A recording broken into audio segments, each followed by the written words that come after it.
Berbagai lomba digelar warga Kelurahan Huangobotu, Kota Gorontalo untuk memeriahkan Idul Fitri dan Lebaran Ketupat.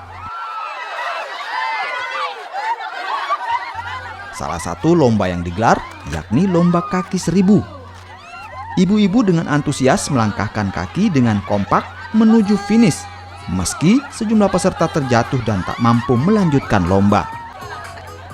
Selain ibu-ibu, lomba yang digelar setiap tahun ini juga diikuti anak-anak. Bagi pemenang lomba akan mendapatkan berbagai macam hadiah.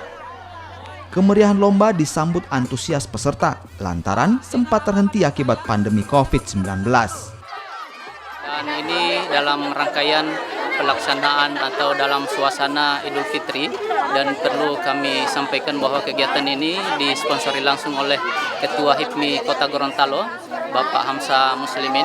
Kegiatan yang kita laksanakan pada hari ini itu sebanyak 16 item, salah satunya adalah panjat pisang yang diikuti oleh rekan-rekan dewasa, kemudian ada gigit koin, lomba menangis juga ada, ini seru. Selain lomba kaki 1000, penyelenggara juga menggelar lomba panjat pohon pisang, lomba tusuk tas berisi air, dan lomba menggigit koin.